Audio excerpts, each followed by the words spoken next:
jiwa. Ya. Atau nafas. Jadi nafas itu di dalam Al-Quranul Karim maknanya banyak.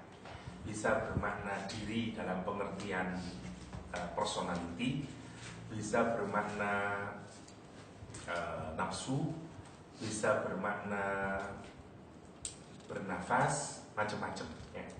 Misalnya kalau dia ada hadis man nafasa, siapa yang meringankan, bisa maknanya ya.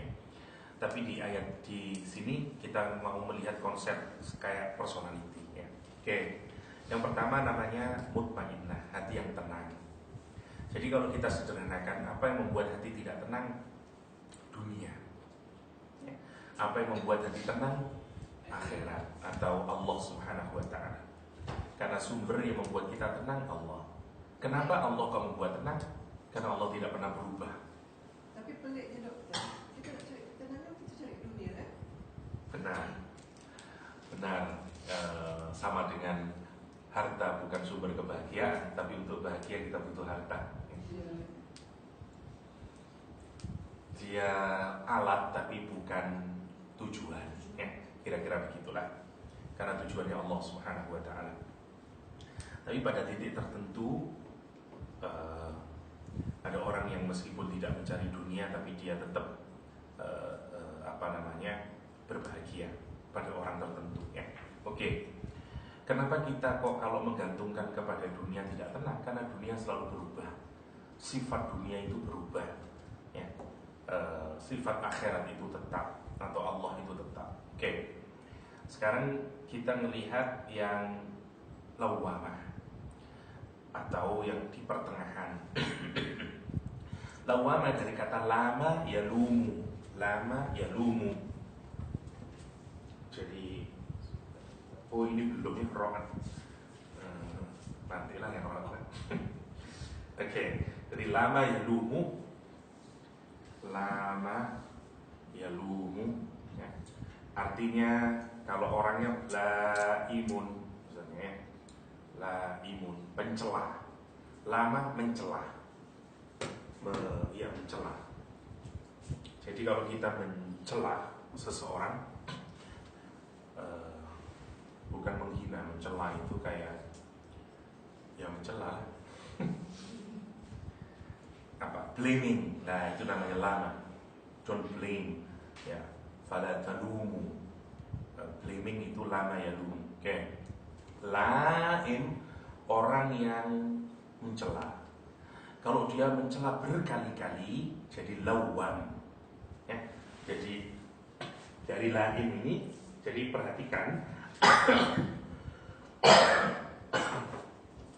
lama ya lumu ini fi'il. Oke. Seperti rumus tadi, setiap fi'il maknanya temporer. Oke. Laim ini isim. Isim apa? Isim fa'il. The door. Ini the door. Oke. Ini melakukan blaming sekali kalau laim. Tapi kalau lawamun, dia melakukan berkali-kali karena ada tasdid ini. Oke, jadi dia sama sebenarnya. Jadi ini bentuk mubalaghah, bentuk superlatifnya ya, lawam. Oke. Nanti dijadikan kata sifat menjadi lawamah. Ya. An-nafs, karena nafas itu perempuan, an-nafas perempuan, makanya dikasih tak marbutoh, lawamah. Karena nafas perempuan dalam bahasa Arab. Oke.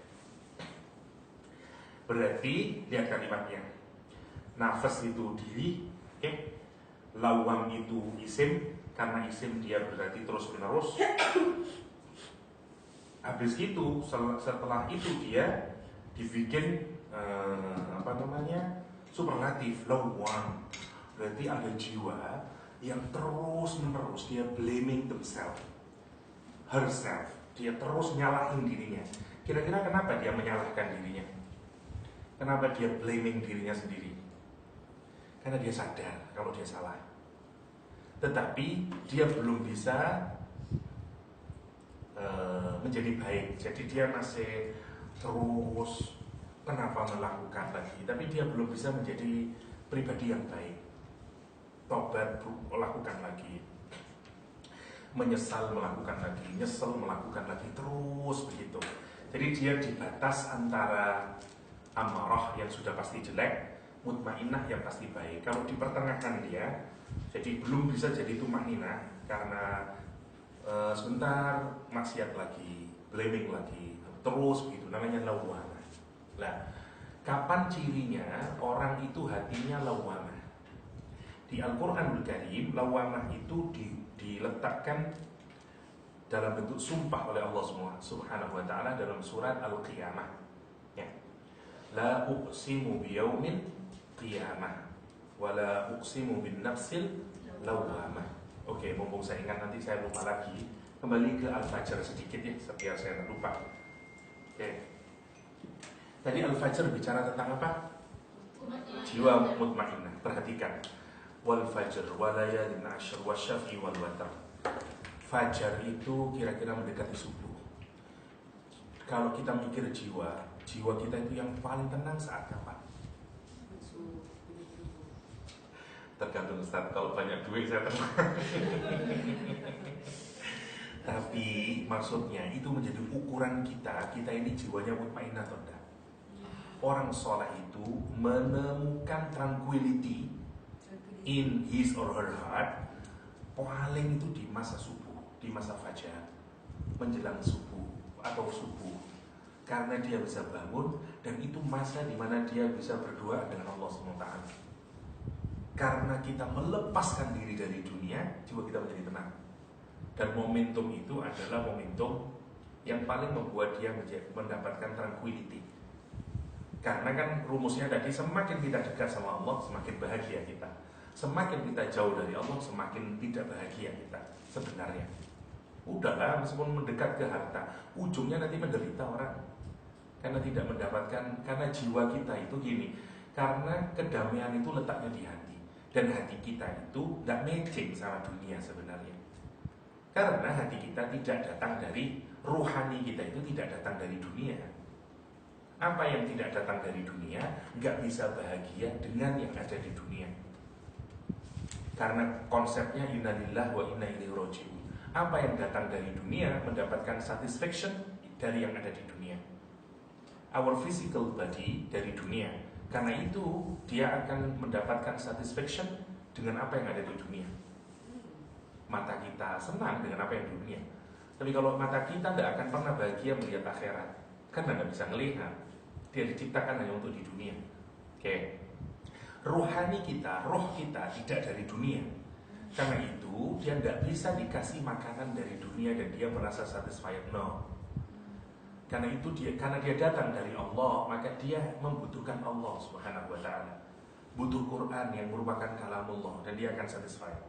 Kayak begitu sebenarnya rumus logikanya. Nah, sekarang jiwa tadi itu atau ruh, nah nanti kalau sudah terhubung gini ya konsepnya, ruh sama badan sama jasad, kalau sudah terhubung jadi satu namanya nafas, namanya jadi diri, sudah konsepnya.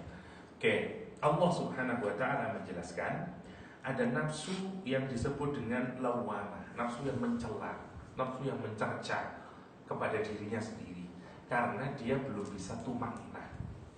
Ukurannya kapan? Menarik, ukurannya adalah saat dia masih ingat akhirat. Kalau orang itu masih ingat akhirat, berarti kemungkinan meskipun dia belum menjadi mutmainnah, paling tidak dia lawamah. Kata Al-Quran, perhatikan sekarang ayatnya. Saya itu mau ngomong fajar, kenapa ke situ lagi? Sorry, watak saya kemana-mana. Kembali lagi ke sini, ke fajar. Nanti saya lupa soalnya. Oke. Jadi urutannya, square-nya itu kalau diperhatikan, fajar, tempat hati paling tenang. Karena itu orang-orang soleh digambarkan di dalam Al-Quran, semua menikmati sepertiga malam terakhir. Jadi kalau kita ini kepingin menjadi bagian min ibadikas sholihin, sepertiga malam terakhir itu harus menjadi momen kita menikmati suasana dengan Allah Subhanahu wa ta'ala. Contoh misalnya, contoh orang yang ahli surga digambarkan dalam Al-Quran, kanu qalilan minal laili ma Ya, jauh. Malamnya tidak tidur terus dia. Dia bangun untuk sholat malam. Minimal sepertiga malam terakhir. Wabil asharihum yastaghfirun. Itu cirinya. Tatajafa junubuhum anil madaji', misalnya lambung mereka jauh dari tempat tidur mereka kalau malam hari. Semua ciri-cirinya dari orang yang digambarkan Al-Quran sebagai orang yang dekat sama Allah, malam hari tidak tidur terus. Ada waktu di mana dia bangun. Kenapa? Karena kalau orang malam hari bangun, dia hampir melepaskan dari tuntutan duniawi. Nggak ada orang melihat, nggak ada orang mau pamer sama siapa, semua orang tidur. Dan itu yang paling genuine saat kita benar-benar bangun di malam hari beribadah kepada Allah SWT. Dan kalau itu bisa kita lakukan, mesti jiwa kita itu jiwa yang orang yang damai. Karena kalau tidak damai, tidak akan bisa kita bangun. Karena kita mencari nafkah saja bangun. Untuk apa manfaatnya? Dan kita tidak bisa menikmati suasana itu dengan Allah Subhanahu Wa Taala. Nah, orang-orang soleh menanti masa itu. Bayangin, kenapa disunahkan qailulah, tidur siang disunahkan? Karena itu untuk agar kuat bangun di sepertiga malam terakhir. Bayangkan ajaran agama kita. Itu kan berarti serius sepertiga malam terakhir itu sebenarnya. Sampai tidur di siang harinya menjadi sunnah, bukan gara-gara karena oke Ustaz, berarti saya boleh tidur siang hari dan malam hari sampai subuh. No, tidak menjadi sunnah qailulah kalau malamnya tidur sampai subuh. Enggak. Karena qailulah itu agar nanti kuat waktu bangun malam. Maunya itu. Maunya. Dan menjadi sunnah, bayangkan. Karena itu momentum di mana orang berduaan dengan Allah SWT. Itu yang paling genuine. Itu yang paling genuine. Allah mengurut kesannya wal fajar. Karena ujungnya ayat wal mutmainnah walayalin asyar, dan 10 malam. Tidak dijelaskan oleh Allah. Para ulama tafsir beda-beda. Ada yang menyatakan 10 malam terakhir bulan Ramadan. Kalau kita selain di bulan Ramadan, jiwa kita yang paling tenang di bulan Ramadan. Dari seluruh bulan Ramadan, 10 malam terakhir adalah jiwa yang paling tenang. Saya tidak tahu apakah di Malaysia atau di Indonesia sama. 10 malam terakhir justru yang paling tidak tenang. Karena ke mall, bikin kue dan mestinya 10 malam terakhir adalah jiwa kita yang paling tenang, paling merasa tranquil, senang, bahagia, karena kita semakin menikmati Al-Quranul Karim, beribadah kepada Allah SWT. Itu layalin asyar. Ada yang menghubungin dengan 10 bulan Dzulhijjah, masa-masa haji dari tanggal 1 sampai 10. Karena itu orang paling dekat sama Allah di hari-hari itu. Terutama bagi mereka yang melaksanakan haji, yang mulai tanggal 1, apalagi yang puasa. Memang karena itu ada juga yang menafsiri layalin asyar seperti gini, fajar itu, malam itu ibaratnya gelap ya. Gelap ini kemudian hilang gara-gara apa? Gara-gara ada cahaya yang membelahnya, namanya fajar. Ibaratnya dunia ini menjadi gelap. Begitu ada cahaya yang masuk menerobos kegelapan, mulailah dimulai babak baru kehidupan dan peradaban gara-gara ada fajar. Fajar apakah itu? Fajrul Islam, lahir Nabi Muhammad SAW. Mulai dia terang benderang kemudian ya. Terang benderang, karena apalagi Nabi sampai hidup dijelaskan sirojam muniro. Tapi lama-lama Nabi itu juga meninggal dunia, sebagaimana malam yang pertama. Jadi Islam itu bergerak seperti bulan sabit. Malam ke-1 seperti apa? Nggak kelihatan mungkin, selereng kecil seperti bulan sabit. Terus makin bergerak, makin bergerak, makin bergerak. 10 hari itu sudah mulai sempurna, sudah mulai bulat. Seperti Islam itu pelan-pelan nanti sempurna. Kapan saat Nabi tampil di muka bumi ini, Islam sempurna seperti bulan purnama. Kemudian kelihatan semua sisi aspek Islam indah. Terutama kapan? Di masa Rasulullah SAW. Sampai berperang jadi indah. Nah, orang berperang aja bisa tertarik sama Islam. Bayangin kalau zamannya Nabi itu. Karena dia cahayanya seperti rembulan di waktu malam dan seperti matahari di siang hari. Tidak ada yang tidak tercover, semuanya dapat limpahan cahaya itu. Tapi diingat, pelan-pelan cahaya itu kembali lagi. Ya, habis tanggal 15 apa yang terjadi pada bulan? Dia mengecil. Dan kita hidup di zaman akhir. Saat kapan? Cahayanya tinggal seperti bulan sabit. Orang banyak nyalahin Islam sekarang gini karena zaman makin gelap. Dan mestinya orang makin butuh sama cahaya. Kalau di tempat yang gelap, kebutuhan kita akan cahaya makin kuat. Dan itulah mengapa sebenarnya yang kita butuhkan hari ini adalah agama, spirituality. Makin gelap zaman akhir itu. Tetapi diingat, kita bukan orang yang optimis. Kenapa?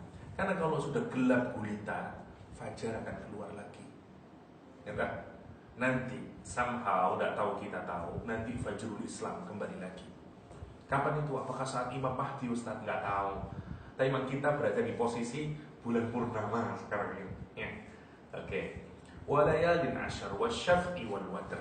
Ada yang menghubungkan syaf'i wal watr dengan tanggal genap sama ganjilnya tanggal 10 bulan Ramadan itu. Tanggal 1, tanggal 2, tanggal 3, malam 11, malam 12, malam 21, 22, 23, 24 sampai ke 30. Itu namanya syafa' genap, watr ganjil. Kalau dihubungkan dengan 10 terakhir bulan Ramadan. Ada yang dihubunggan dengan ya Yaum Dzulhijjah itu 1, 2 sampai ke 8 Arafah sampai kemudian tanggal 10 Dzulhijjah saat kita beridul kurban, Idul Adha. Kalau ada yang menghubungkan ke sholat, yaitu sholat yang jumlah rokaatnya genap sama sholat yang jumlah rokaatnya ganjil, seperti zuhur, asar berarti syafa', maghrib berarti witr, ya. Tapi dari ketiganya itu rujukannya kalau mau sederhana kepada apa? Sholat. Ya. Jadi fajar, ngapain orang bangun? Sholat. Layalin asyar, aktivitas yang paling apa malamnya bulan Ramadan ngapain kita? Sholat tarawih, sholat qiyamul lail. Wasyafi wal watar dihubungkan dengan apa? Sholat. Jadi kalau mau disederhanakan, kapan kita mendapatkan ketenangan? Saat kita sholat. Mau yang sholatnya wajib atau sholatnya sunnah. Kalau mau jadi ukuran kita, kepingin tahu jiwa kita ini mutmainnah atau enggak, tanyain hati kita saat kita sholat. Kita merasa nyaman enggak? Merasa tenang enggak? Merasa damai enggak? Merasa kangen enggak dengan sholat? Nah itu menjadi kalau kita mau melihat hati kita, ukurannya adalah pada sholat. Pada sholat itu namanya wasyafi wal watar. Oke, sekarang kita kembali ke lawamah. Nafsu lawamah ini menarik oleh Allah dikaitkan dengan sumpah. La uqsimu biyaumil qiyamah. La uqsimu, sumpah yang kayak begini ini menarik karena sumpah itu biasanya tidak diawali dengan huruf nafi, la, tapi langsung uqsimu biyaumil qiyamah. Aku bersumpah dengan hari kiamat. Ayatnya enggak, la uqsimu. Tidak, aku tidak bersumpah. Begitu jadinya. Nah, ini menjadi perbedaan di kalangan para ulama tafsir di dalam memaknai kata la. Yang pertama, la-nya dimaksudkan untuk menegasikan semua konsep statement yang diyakini sebelumnya. Orang Quraisy punya keyakinan apapun, punya sistem belief apapun dan sebagainya, lah, semua salah.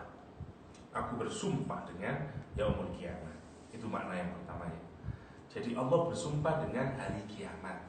Kemudian wala uqsimu bin nafsil lawwamah, dan aku bersumpah dengan jiwa atau dengan diri yang terus mencela. Kenapa Allah menyatakan demikian? Karena ukuran dari jiwa itu sehat atau tidak kalau dihubungkan dengan kiamat. Seperti kayak begini. Ini kan mau untuk ngecek apakah hati kita ini masih sehat atau enggak, atau mati sebenarnya. Ceknya itu adalah dengan kiamat, dengan kesadaran akan yaumul kiamat. Belum, karena iman yang baik adalah meskipun dia belum lihat kejadian, dia sudah punya hakul yakin, sebagaimana Abu Bakar Siddiq tadi. Dan melihat surga, dan melihat neraka, dan melihat Allah SWT, dan dia sangat yakin. Ya, oke. Iman yang kedua cirinya adalah Dia belum melihat semuanya, tapi begitu dia diingatkan, ya, begitu dia diingatkan dengan yaumul kiamah, kemudian seperti alarm itu loh. Kalau kita ada alarm, misalnya ngelihat apinya, nggak ngelihat,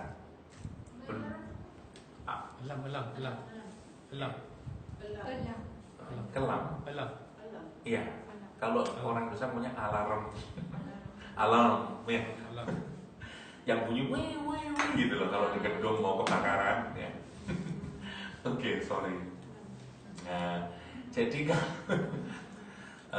kalau kita ada di satu kamar, kemudian bunyi wih wih wih wih, kita nggak melihat apinya, tapi apa yang kita lakukan? Kita keluar dari kamar dan segala macamnya. Nah, kita ini kalau mau tahu cirinya hati yang lawamah adalah kalau diingatkan akan akhirat, terus ada perasaan kemudian kita menyalahkan diri kita. Kenapa sih saya kok begini, ya Allah, ingat akan akhirat. Namanya lawamah. Test case-nya adalah sama akhirat. Tapi kalau kita ingat akhirat apapun, gak ada gerakan apa-apa dalam hati, itu tandanya hatinya udah mati, sudah amarah bisu. Kalau hati yang mutmainnah, hatinya sudah sama Allah SWT. Maksudnya bukan bersama Allah, tapi ingatannya sama Allah, zikirnya sama Allah, dia tasbih, dia tahmid, dia tahlil, kayak begitu. Maksudnya hatinya orang itu selalu attach dengan Allah SWT. Oke, namanya mutmainnah. Kenapa dia bisa tumainah? Karena dia mengingat Allah SWT. Oke. Hati yang lawamah tidak ke Allah, masih ke yaumul kiamah. Tapi begitu dia diingatin yaumul kiamah, ingat neraka, ingat surga, dia ada perasaan kemudian mencela dirinya. Kalau berani-berani, ya opo kalau mendapat siksanya Allah, nanti bagaimana kalau saya dimarahin sama Allah, nanti bagaimana kalau saya masuk neraka dan segala macamnya. Itu berarti jiwanya lawamah. Yang kayak begitu itu belum kuat benar menggerakkan kita untuk beramal soleh. Namanya lawamah. Namanya lawamah. Sebagian ulama menyatakan lawamah itu bukan kategori pribadi, karena hatta orang mutmainnah kadang juga mengalami lawamah, orang yang amarah kadang mengalami lawamah. Karena itu terjadi dua perbedaan di kalangan tafsir. Ada yang menyatakan hati itu sebenarnya ada dua saja, yaitu amarah sama mutmainnah. Karena lawamah bisa dialami oleh orang yang mutmainnah, bisa dialami oleh orang yang amarah. Versi pertama. Versi kedua enggak, memang hati ada tiga. Ada yang lawamah, ada yang mutmainnah, ada yang amarah bisu. Wallahu a'lam, ya. Tapi kalau mau kita pakai kategori yang lebih mudah, ya lawamah memang di pertengahan. Orang habis amarah naik ke lawamah, habis itu ke mutmainnah. Kalau kita buka literatur Islam, banyak model-model hati itu nanti. Ada yang hati mulhimah lah, hati mardiyah dan segala macamnya. Tapi kita tidak dapat. Tapi saya lebih cocok itu bukan kategori hati, tapi lebih kepada sifatnya hati. Nanti di slide itu ada sekian banyak sifatnya hati, ya. Bagaimana sih hati itu? Tapi bukan personality kita, ya. Kayak itu yang lawamah, yang lawamah. Kita lihat sekarang surat Ali Imran yang ayat ke-29. Untuk menguatkan pemaknaan kita tentang lawamah 29 dan 30 untuk melihat. In tukhfu ma fi sudurikum aw tubduhu ya'lamu Allah wa ya'lamu ma fis samawati wa ma fil ard wallahu ala kulli syai'in qadir. Yauma tajidu kullu nafsin ma 'amilat min khairin muhdara wa ma 'amilat min su'in tawaddu law anna bainaha wa bainahu amadan ba'ida wa yuhadzirukumullahu nafsah wallahu raufun bil ibad. Indah sekali ayat ini, ya. Kata Allah SWT, kul, katakan Muhammad, in tukhfu, jika kamu menyembunyikan, ya, sama kayak di surat Kursi, ya. In tubdu ma fi anfusikum aw tukhfuhu yuhasibukum bihillah. Mirip kalimatnya. Kata Allah SWT, in tukhfu, jika kamu merahasiakan, tidak menzohirkan. Ma fi sudurikum, apa saja, namanya mama usul, anything yang ada di dalam dada kita ini, kata Allah SWT, hati kita, autu beduhu, atau kita mengekspresikan, berarti keluar, memperlihatkan, ya, atau autu beduhu, ya ada Allah tahu semuanya. Hati kita ini mau di translate into action atau hanya menjadi ada dalam hati, tetap Allah tahu. Wa ya'lamu ma fis samawati wa ma fil ardh, dan Allah tahu apa yang ada di bumi dan apa yang ada di langit. Wallahu ala kulli syai'in qadir. Wallahu ala kulli syai'in qadir. Dan Allah atas segala sesuatu Maha Kuasa. Oke. Habis itu Allah menyatakan yauma tajidu, pada hari mereka mendapati, menemukan, kullu nafsin, setiap diri. Nanti di hari kiamat setiap orang mendapati apa? Ma'amilat, apa saja yang dia amalkan, muhdara, min khairin, dari kebaikannya, muhdara, hadir, present. Kita diskusikan dulu kata muhdara, menarik. Kata muhdara dari kata hadara, dari kata hadara, atau kita tahu hadir ya, hadara. Hadara sebenarnya ide awalnya itu begini, kalau ada air yang berada di satu tempat, ya, sehingga orang-orang berdiam di situ, tidak mau pindah lagi, karena orang Arab itu nomaden orangnya. Once dia mendapatkan air, entah itu lake, entah itu oase atau apapun, dia akan tinggal di situ untuk waktu yang lama. Nah, namanya disebut dengan hadara. Dia hadir.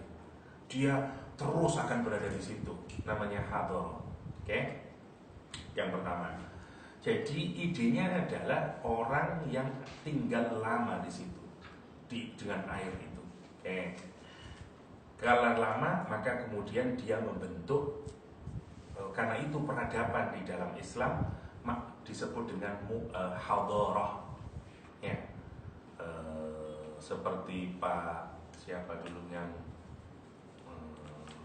tamadun, ya, bukan hadarah, yang Perdana Menteri dulu, Abdullah Badawi, ya. Islam Hadari, oke, Islam Hadari, maksudnya civil Islam maunya itu, kalau dalam bahasa Inggris, atau Islam Hadari, dari kata itu maksudnya civil Islam, karena mau bentuk civilization. Idenya adalah karena ada air, orang stay di situ, karena stay lama di situ bentuk culture, akhirnya bentuk civilization atau hadarah. Ada dua untuk peradaban itu. Kalau peradabannya itu sifatnya norm, ide, gagasan, sanjung, namanya hadarah. Kalau peradaban itu material, immaterial culture itu hadarah. Kalau material culture, bahasa Arabnya madaniyah, yang kemudian jadi tamadun, ya. Jadi madaniyah, kotanya namanya Madinah, itu peradabannya namanya madaniyah atau tamadun, proses untuk membentuk peradaban yang baik, ya. Tapi secara material sebenarnya kalau tamadun ada dua perbedaan itu, hadarah sama madaniyah. Oke. Jadi idenya adalah nanti kita ini akan diikutin terus, kemanapun dia akan ikut terus. Itu namanya muhdara. Jadi begitu nanti kita ini dibangkitkan dari alam kubur, semua amal baik yang kita lakukan itu akan ngikutin kita, seperti orang yang tinggal bersama air itu, kemanapun. Sekarang gini, kalau kita ini exam, satu math, yang satu biologi. Yang biologi kita sangat yakin dapat 100, okay? Distinction kita dapatnya. Sementara yang math kita tahu, karena kita tidak bisa menjawabnya, ini mesti fail. mungkin dapat nggak tahu lah 0.0. Oke, begitu kita dapat penilaian yang biologi, kita senang dan kemanapun kita bawa ada rasa bangga, bahkan kita mau nunjukin sama orang. Oke. Tapi kalau kita dapat jelek, ada perasaan apa? Kita sendiri tidak mau buka, langsung dimasukin kita, apalagi orang lain. Kita malu untuk menyaksikan orang lain. Lihat kata Al-Quran Al-Karim, setiap kita itu nanti begitu yauma tajidu kullu nafsin, hari itu semua orang akan mendapati amal baiknya, terus ngikutin dia. Maka bagi orang yang amalnya baik, senang tadi, senang. Dan disitulah tempatnya show off. Jadi orang di dunia, orang soleh di dunia itu tidak mau show off. Tapi waktu nanti di akhirat, dia adalah tempat kita show off. Dan diperkenankan show off. Kita bangga itu dan nunjukin, yes, I did it. Ya, kata Dora the Explorer. Ya. Dia senang karena mendapatkan. Dia senang. Okay? Itu yang digambarkan kalau di ayat yang lain Allah menggambarkan, dia menyatakan umuqra'u kitabiyah. Hey, kamu, lu ini rapor saya, ini raport saya, ini nilai exam saya. Umuqra'u, hey kamu, itu maksudnya iqra'u, bacalah, please read kitabiyah, my kitab. Dan ngomongnya kitabiyah, bukan kitabi, mestinya kitabi. Read my book, my report book. Tapi dia bilang my report book karena dia seakan-akan kalau kita senang, bacaan ini punya saya ini. Kalau kita ini senang, itu kita exaggerating sebenarnya. Mobil aja apa? Mobilku ini. Gitu kalau orang kita ngomongnya. Orang Arab itu menggambarkan begitu. Quran itu menggambarkan itu kegembiraannya. Kitabiyah. Ya apa ya? Biar masuk di logika bahasa kita.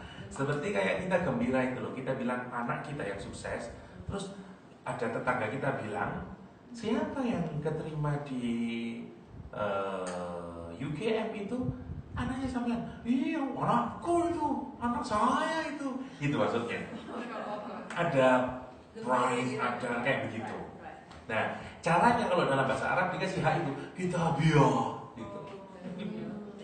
Dan bisa diartikan karena itu taste bahasanya gitu. Tapi itu ekspresi kegembiraan. Dan orang-orang dipanggil, boleh show off, halal show off nanti. Karena dia menyimpan lama di dunia, dia tidak mau show off di dunia. Seperti malam dia bangun, no one see, oke, dia berdua sama Allah. Begitu dia akan meledak, dia hore, gimana sih? Kenapa? Sementara yang lain yang nggak sukses, itu gambarnya Al-Quran. Nah, muhdharah itu begitu maknanya. Yang tak sukses itu dikejari tak? Dia dikejar terus bersama terus. Karena itu sejak awal, perhatikan ya, sejak awal salah satu dosa artinya apa? Salah satu dosa dalam bahasa Arab apa bahasa Arabnya? Isim, apalagi selain isim? Dzambun, oke. Dzambun dari kata danabun. Apa danab? Ekor. Ya. Jadi kalau ada hewan, ekornya itu danab. Ya, danab. Ajbud danab, tulang ekor. Bagian yang paling belakang sendiri. Saya tanya, kalau ada hewan punya ekor, hewannya ke kanan, ekornya ikut nggak? Ekornya ikut terus kemana-mana nih. Something in ugly itu ikut terus dia. Kenapa dosa disebut dengan dzambun? Karena maunya dosa itu akan ngikutin kamu terus. Something ugly itu, dan kita nggak suka itu. Dan Allah menggambarkan kenapa dia disebut tulang ekor, karena dia yang paling dekat dengan bagian yang terburuk dari kita. Ya, dari dubur kita, dan dia akan ngikut kita terus kayak begitu. Namanya dzambun. Sebenarnya dari awal kita sudah diingatin itu sebenarnya. Dzambun. Dan ada lagi yang lebih jelek lagi, namanya su. Su dari kata sau. Sau itu kalau ada binatang yang sudah mati dan keluar ulat-ulatnya itu, belatung-belatungnya, dan semua orang, ya, tanda suka, namanya sau. Nanti dalam Islam itu orang yang tidak pakaian itu juga disebut sau. Menarik ya. Di ilmu yang lain, ya misalnya di sebagian aliran dalam psikologi atau sosiologi percaya we were born, jadi orang mencelebrate dan menyatakan bahwa memang kita ini lahir awalnya itu bugil atau nude. Nudity itu adalah bagian natural dari manusia. Justru pakaian itu something yang dimasukkan ke dalam diri kita, bagian dari culture. Karena itu bahkan ada kelompok ya, nude community, yang karena bagi dia itu yang unnatural. We naturally born tidak pakai pakaian. Karena itu jangan malu dengan itu dan segala macamnya. Karena kita merasa begitu. Islam tidak nanti. Justru kita ini Al-Quran menggambarkan itu seperti binatang yang keluar itu, sehingga itu harus ditutup. Setan fungsinya nanti membuka itu. Masya Allah, yang indahnya Al-Quran. Liub biasawatihima, maunya kita membuka. Setan itu tujuannya, salah satu program setan yang digambarkan nanti dalam Al-Quran, besok insya Allah kita bicara itu, adalah membuka borok kita itu. Quran bahkan menggunakan istilah yang buruk untuk nudity. Sekarang renungkan, ada berapa triliun proyek untuk membuat aurat kita terbuka. Masya Allah kalau kita pikirkan itu, mulai industri film, semuanya, semua itu diarahkan pokoknya bagaimana. Kenapa? Karena jatuhnya bapak ibu kita dulu adalah begitu dia memakan buah khuldi, hilang pakaiannya dan menjadi malu kita. Kenapa? Karena setan itu marah sama Nabi Adam, karena Nabi Adam mendapatkan kemuliaan dan dia kepingin menghinakan manusia. Dan kapan kita menjadi terhina? Kalau kita tidak berpakaian. Tapi hebatnya setan sekarang dibanding hebatnya setan zaman Nabi Adam, kalau Nabi Adam tidak pakaian, malu Nabi Adam. Orang sekarang tidak pakaian malah prestasi. Jadi setannya sudah, kerjaan saya lebih ringan lagi zaman sekarang. Kira-kira begitu, Masya Allah kalau kita pikirkan. Padahal itu sebenarnya proyeknya setan yang menghantui pikiran kita, bahwa membuka aurat itu fine, you look more beautiful. Itu caranya setan. Padahal awalnya itu Allah menciptakan kita melihat itu menjadi sesuatu yang tidak layak sebenarnya. Kan itu harus ditutup, kan itu aurah, harus ditutup. Tapi yang menarik, setan merubahnya menjadi sekarang macam-macam itu. Dan kita kalau melihat, Masya Allah, suksesnya programnya setan itu, suksesnya. Oke. Nah, kembali lagi ke sini, kata Allah Subhanahu wa taala di ayat yang ke-30 dari surat Ali Imran ini, ya. Jadi amal baiknya mukhdara. Amal baiknya mukhdara. Dan ada lagi mukhdara itu maknanya kalau ada air yang dari atas terus turun dengan cepat menuju ke kita, orang Arab juga menyebut hadara. Jadi maksudnya dia akan ngikut dengan kita dan sangat cepat. Sekarang bayangin ya, nanti Allah menggambarkan orang begitu bangkit dari alam kuburnya, dia langsung disertai dengan sangat cepat dan tidak akan pindah kemana-mana. Kita diikuti dengan amal kita. Tapi menarik, Al-Quran menggambarkan di amal yang baik saja. Perhatikan kalimatnya ya. Ayatnya menarik. Kata Allah SWT, yauma tajidu kullu nafsin ma 'amilat min khairin muhdara. Bukan begini, yauma tajidu kullu nafsin ma 'amilat min khairin wa syarrin muhdara. Bukan min khairin wa su'in muhdara. Enggak. Atau misalnya yauma tajidu kullu nafsin ma 'amilat min khairin muhdara wa ma 'amilat min su'in muhdara. Nah, juga ada begitu. Mukhdaranya dibikin cuma untuk yang baik. Ini nanti melahirkan dua pemahaman di kalangan tafsir. Saya lanjutin dulu.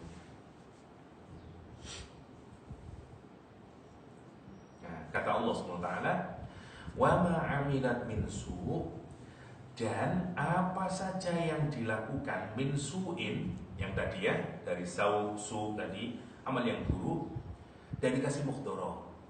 Tetapi makna yang pertama kata ahli tafsir, meskipun tidak dikasih mukhdharah, embedded makna di dalamnya, termasuk yang jelek juga dihadirkan sama Allah, dan dia ikut terus kemana-mana dengan cara yang cepat, namanya mukhdharah. Yang pertama.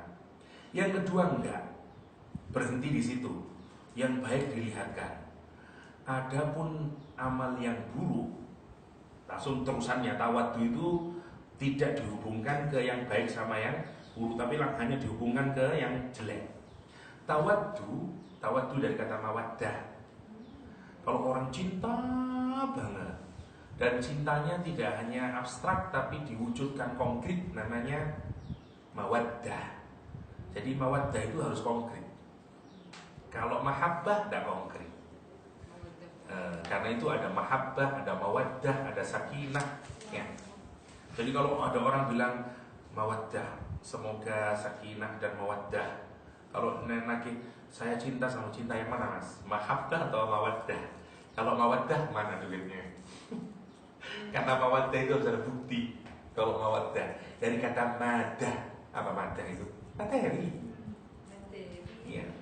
Madatun, materi. Jadi mawaddah, cinta yang harus diwujudkan, tidak abstrak. Kalau you cinta, lamar saya, nikahin saya. Kalau you cuma I love, that's mahabbah, not mawaddah. Mawaddah konkret, itu maksudnya. Nah, orang ini lihat Al-Quran menggambarkan bukan tuhibbu, tapi tawaddu. Dia sangat cinta dan keinginannya itu kepingin happen, kepingin terjadi, bukan sekedar wishful thinking. Ya, dia kepingin, keinginannya materialize. Ya, keinginannya kemudian menjadi sesuatu. Itu kalau kita itu sangat kepingin kan begitulah. Kalau orang itu belum kepingin, belum sangat, cuma mahabbah. Saya cinta, udahlah dinikahin. Bentar lah, saya mikir, itu belum kuat sebenarnya. Orang kalau sudah kuat bener, dia tidak bisa, saya harus menikahimu. Nah, namanya mawaddah. Itu bedanya antara tuhibbu sama tawaddu. Tawaddu di atas, lebih hebat lagi tawaddu itu. Karena itu sifat Allah, namanya al-wadud. Allah itu nyintai kita, duduk, saya cinta sama kamu, bukan gitu toh. Ngerawat kita, ngasih udara sama kita, ngasih ayah ibu sama kita, ngasih rezeki sama kita, ngasih semuanya. Itu namanya al-wadud. Al-wadud. Ya. Oke. Tawaddu, mereka sangat cinta, sangat kepingin. Lau, seandainya tidak dipakai lau. Apa dulu kalau lau? Jika lau tak akan berlaku. Tak akan berlaku. Good. Jadi, kejadian yang akan terjadi di masa yang akan datang, tapi tidak akan pernah terjadi, nggak akan pernah berlaku. Lau, dia cuman wishing aja, kepingin banget. Kapan? Lau anna bainaha wa bainahu. Kalau antara dia hanya kemana yang pertama? Ke nafas. Karena nafas perempuan, ya. Yauma tajidu kullu nafsin, antara dia, dirinya orang ini, dengan apa? Wa bainahu, dan dengan amal buruk yang meskipun cuma satu saja. Nanti orang di akhirat itu, ini orangnya kan diikutin terus ini, mukhdharah, ngikutin terus. Jangankan yang banyak dari maksiat, satu aja maksiat kita lakukan, nanti di akhirat dihadirkan sama Allah maksiatnya. You dulu ngintip, you dulu steering, segala macamnya, you dulu lying, satu aja. Dia ngikutin ini, dan dia kepingin apa? Dia kepingin, kata dia, lau anna baina, kalau saja antaraku dengan antara amal buruk yang aku lakukan sekali itu, amadan itu waktu yang sangat panjang. Itu namanya amad. Amadan ba'ida, yang ba'id, yang jauh. Ini orang kalau bilang, kalau bisa ada jarak yang long distance lah antara aku sama itu, malu aku. Sama lah kalau kita punya keburukan, kita tutupin, tapi nanti tidak bisa kita tutupin. Dan itu kelihatan, satu amal maksiat kita lakukan, kita malunya itu Masya Allah. Dan kita kepingin Allah itu menggambarkan bagaimana, yang mau digambarkan suasana apa ini sebenarnya sih? Suasana hatinya orang itu, penyesalannya orang itu di akhirat, deritanya orang melakukan perbuatan maksiat. Siapa bilang orang maksiat bahagia itu? Tidak bahagia dia. Kalaupun dia tutupi di dunia, sebenarnya saat dia melakukan maksiat dia sedih karena dia mencederai rohaninya. Tapi dia tekan itu, it's nothing, it's okay, it's human, you are human. Oke lah, dipendam. Tapi sebenarnya nanti muncul dalam, tidak semuanya lah. Tidak bisa tidur, gelisah. Karena sebenarnya kesalahannya adalah pada bermaksiat kepada Allah. Karena hati kita itu nempel sama Allah sebenarnya, cinta sama Allah SWT. Once kita mencederai hubungan kita dengan Allah SWT, gelisah hati itu. Tapi kita berusaha bikin mekanisme yang bagaimana lah, oke lah, take it easy bro. Oke. You still young, it's okay. Let it be, oke lah, tenang. Pelan-pelan. Tapi nanti akan muncul itu dalam bentuk kegelisahan, sholat tidak khusyuk, kata Allah SWT. Adab pertama yang ditimpakan kepada orang mukmin adalah dicabutnya rasa khusyuk dalam ibadah. Kenapa? Karena maksiat tadi itu yang dilakukan dan kita bilang it's okay bro, tenang aja, terus. Nanti cirinya adalah kalau hati kita itu sudah banyak, kita tidak enjoy melakukan ibadah. Baca Quran tidak ada nikmatnya, sholat nggak ada nikmatnya, baca subhanallah, kata Ustaz, subhanallah itu bisa merubah cara pandang kita. Saya kok tidak ada rasanya Ustaz ya, biasa aja subhanallah, capek saja di mulut. Semua ibadah nggak ada nikmatnya. Sodako ngasih ke orang yang ada cuman perasaan hilang, I lost my money. Tidak ada rasa bahagianya ngasih. Sebenarnya kalau kita ngasih sodako sama orang, bahagia kita itu. Lihat ada orang yang miskin, kemudian kita kasih senyumnya orang miskin itu, terima kasih Pak. Itu menghibur hati kita sebenarnya. Dan kita butuh itu sebenarnya, yang menarik. Nah, ada orang yang nggak punya kebahagiaan dalam ibadah. Itu adab pertama yang diberikan oleh Allah kepada orang yang ahli maksiat, sebelum dikasih adab yang lain. Nah, kalau kita sudah tidak dapat kenikmatan dalam ibadah, malas ibadah. Makin menjauh dari Allah, makin menjauh. Itu yang bahaya. Lihat, amadam ba'ida. Ini ekspresi kalimat yang digunakan untuk mengekspresikan keinginan yang sangat jauh, saking menyesalnya dia. Lihat kalimatnya Allah, wa yuhadzirukumullah. Dan saya ngasih peringatan sama kamu, ngasih warning sama kamu. Dengan siapa? Dengan aku sendiri, kata Allah. Itu painful itu sebagai peringatan itu. Allah tidak mengingatkan, ingat rokok ya, wa yuhadzirukum ikhdar. Saya kasih you warning sekarang. Ingat, watch out, neraka nanti. Enggak, aku ingatkan kamu dengan saya. Kamu nanti akan berhubungan dengan saya. Sama lah dengan anak yang nakal. Teruskan ya, nanti kamu exam ketemu saya. Kira-kira begitu. Itu yang disebut dengan wa yuhadzirukumullahu nafsah wallahu raufum bil ibad. Sedikit lagi kah nanggung. Dan Allah rauf al ibad. Mau diteruskan atau enggak? Tinggal itu raufum bil ibad. Dan Allah itu rauf terhadap hambanya. Lihat kalimatnya. Menariknya dari yauma tajidu itu menakutkan, ya kan? Dan diakhiri dengan wa yuhadzirukumullahu nafsah, kata Allah. Ingatin kamu, saya ingatin kamu dengan saya sendiri. Ibaratnya siapa kamu berbuat dosa itu, pada saya kamu berdosa. Dan nanti kamu akan ketemu dengan saya. Waduh, itu menakutkan itu menakutkan. Tapi lihat ujungnya. Wallahu raufum bil ibad. Itu indahnya. Jadi setelah kita ini dihabiskan secara rohani, ketakutan kita seperti anak kecil yang menangis ketakutan orang tuanya, mama, terus Allah udah, jangan diulangi ya, kayak gitu. Allah itu ngasih kalimat terakhirnya dengan kalimat yang indah.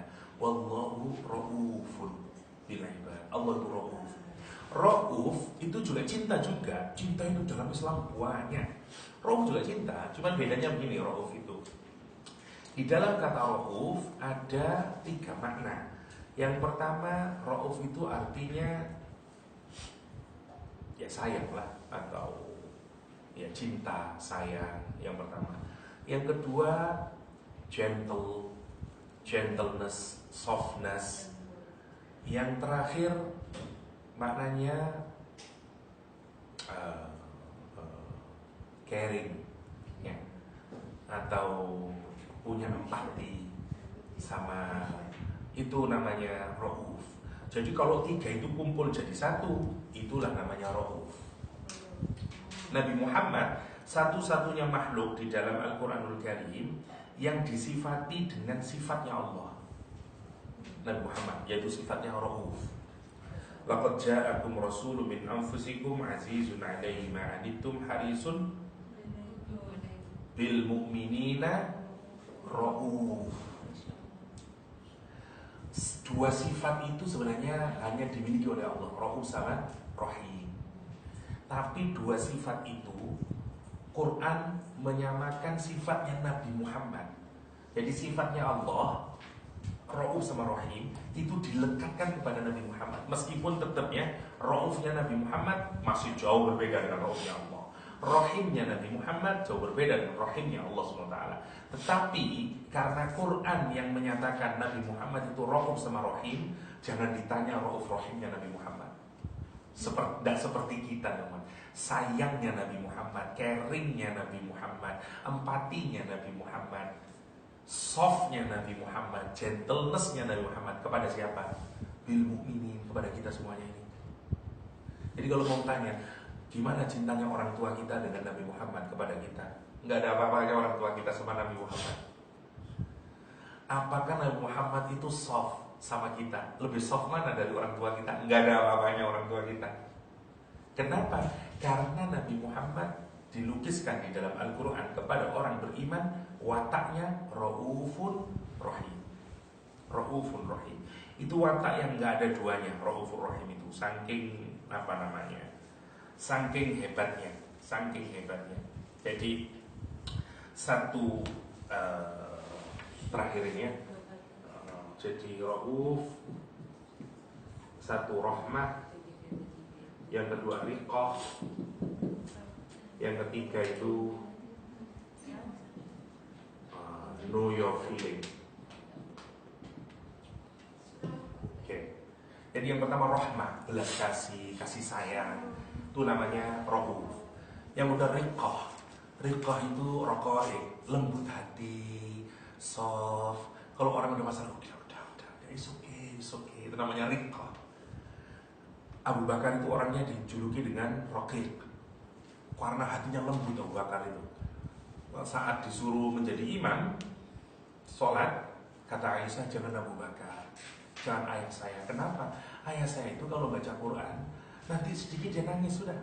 Kalau nangis tidak kedengeran jamaah, dia nangis terus. Dia sangat soft hatinya.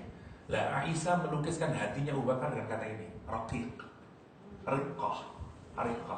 Nah, Allah itu kayak begitu sama kita. Bayangin ya Allah.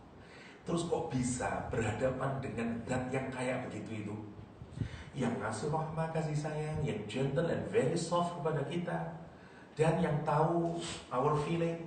Kalau kita susah, kalau kita caring sama Allah, kok bisa kita bermaksiat? Kok kita melawannya? Ibaratnya kalau kita punya orang tua yang Masya Allah sayangnya sama kita, yang know our feeling ya, yang dia itu soft sama kita, terus kita ini berbuat jahat kepada orang tua. Coba bayangkan, how stupid, how dumb we are ya. Masya Allah, udah pikirin itu. Ya Allah, keterlaluan saya ini ya Allah. Kenapa saya bisa bermaksiat? Karena itu kemudian kita mencela diri kita. Lah kapan kalau kita ingat akhirat? Itu yang disebut dengan lawwam. Sadarkan itu. Kalau misalnya kita ini sedang malas ibadah, hafalin ayat yang kayak begini ini, dibaca pelan-pelan, nangis. Percaya sama saya. Malam-malam sholat sendirian, yauma tajidu kullu min khairin muhdara. Diulang lagi, yauma tajidu kullu nafsin, dibayangin. Nangis kita, muhdara, lah nangis terus. Wa ma amilat min su'in tajidu tawaddu law anna bainaha wa bainahu amadan ba'ida. Diulang lagi, tawaddu law anna bainaha, direnungkan, kepingin ya Allah antara saya dan maksiat itu jauhkan sejauh-jauhnya ya Allah. Wallahu raufum bil ibad. Nangis ini. Dan itu yang membuat tazkiyah, hati plong, berubah, konsep kita berubah. Itu maksudnya. Itu indahnya Al-Quran Karim. Itu yang disebut dengan apa namanya, Quranic healing, ya. Atau Quranic terapi biasanya ke anak, ya. Maksudnya itu dia bisa menjadi merubah kita kemudian. Nanti berubahnya kelihatan karena konsepnya udah berubah. Nanti berubah dia, nggak suka lagi maksiat dia. Kelihatan dari amalnya kemudian. Dan kan nikmat begitu itu nanti sama Allah. Kita merasakan ya Allah. Nanti kalau tidak percaya, nanti kalau sudah sholat sendirian berdua sama Allah, nangis, tanyain sama hati itu, tenang, tentrem hati itu. Meskipun kita nangis itu, habis nangis ya Allah terima kasih ya Allah, senang hati. Jauh itu kalau mau ditanya, senangnya hati saat kita menangis di hadapan Allah sama makan nasi yang nikmatan mana? Nangis. Kalau tidak percaya dicoba, memang harus dirasakan. Dan itu tes yang diberikan oleh Allah SWT. Buat apa? Buat orang yang beribadah kepada Dia. Karena harus ditunjukkan rasa dekatnya orang itu kepada Allah. Pelan-pelan. Dan nanti kalau itu senang, kita makin senang, makin cinta sama Allah. Dan kalau sudah makin cinta, dunia makin remeh, makin rendah, makin rendah. Kalaupun kita banyak uang, kita tidak melihat itu sebagai bagian kehormatan kita. Karena kita melihat saya butuh Allah. Terus gitu maksudnya. Dan kita makin bahagia, itu maksudnya. Itu saja yang kita cari dari hidup itu. Toh habis itu kita sebentar kok di dunia ini. Ya, berapa lama sih? Paling 70, 80, udah gone. Udah gak ada kita ini. Nah, kalau kita sudah makin senang, makin nikmat, terus itu nanti masalah menjadi tidak ada, menjadi nikmat kita berhadapan dengan Allah. Dan kita siap. Dan tidak ada momen yang paling kita tunggu-tunggu adalah momen dimana kita dipertemukan dengan Allah. Karena we miss Him so much itu. Karena itu begitu pulang kita senang. Innalillah. Itu yang dibayangkan oleh para ulama. Semua orang di sekitarmu menangis dan kamu tersenyum saat pulang kepada Allah. Saat lahir, semua orang tersenyum, kamu menangis karena lahir di dunia yang penuh fitnah, cobaan, ujian. Ya.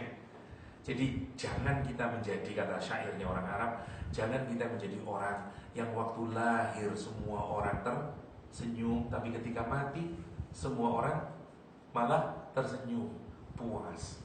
Ya, wow, senang, alhamdulillah, udah mati orangnya, bikin masalah aja dalam hidupnya. Namanya lawamah. Nah, jadi kalau mau lawamah, caranya dari mana? Ingat dengan akhirat. Biasanya ingatan itu yang membuat kita kemudian mampu untuk bergerak, menggeser dari amarah ke lawamah. Nah nanti kalau makin kuat, mutmainah nanti jadinya. Ya. Belum bisa, lawamah itu tidak bisa langsung senang sama Allah, terus zikir sama Allah menjadi hati tenang, belum bisa. Memang stepnya harus begitu. Ya, karena itu nanti digambarkan oleh dalam Al-Quran, Masya Allah itu. Kalla idha balaghatit taraqi wa qila man raq wa dhanna annahu al-firaq wal tafatis saqu bisaq. Ya. Kalla, sekali-kali jangan begitu. Kok tetap aja. Lihat kalimatnya Al-Quran di surat Al-Qiyamah. Wa tuhibbunal ajilah. Manusia itu sukanya yang instan, yang dekat, yang konsekuensinya kelihatan. Kalau saya begini, dapat hasilnya. Kalau saya begini, lihat hasilnya. Semua yang kita lakukan di akhirat masih lama. Benar kan? Nanti dapat begini. Kata Al-Quran, kamu itu cinta sama yang instan, ajilah, wa tadarunal akhirah, dan kamu tinggalkan yang konsekuensinya masih lama, yaitu akhirat. Kata Allah, ojo gitu, jangan begitu. Kalla, no, don't do that. Jangan punya pikiran kayak begitu. Kenapa? Idza balagha, ketika sampai ruhmu itu dicabut oleh malaikat, taraqi, dicabut di sini sampai di sini sekarang, di tenggorokan gini. Ruhnya mau mati, orangnya mau mati, ditarik ke sini sekarang ruhnya. Kalla idza balaghatit taraqi Waqila, dan kemudian dikatakan manrok, siapa yang bisa meruqyah, siapa yang bisa menyembuhkan. Kalau sudah roh kita dicabut oleh malaikat sampai di sini, tinggal sedikit lagi mati kita. Kalau sudah di sini, mau dokter alumni Harvard sekalipun nggak bisa. Saat sakaratul maut. Nah itu yang kemudian membuat kita lawamah. Kan itu Allah ingatin, aku sumpah dengan jiwa yang mencerca dirimu sendiri. Kalau sudah di sini, wa dhanna annahul firaq. Dan yang merasakan sudah yakin, saya mau mati ini sudah. Wa dhanna annahul firaq, ini hari perpisahan kami, firaq, saya sudah dengan dunia ini. Wal tafatis saqu bisaq. Masya Allah, kita diingatkan di surat Al-Qiyamah dengan jiwa yang lawamah. Nah, jiwa lawamah itu.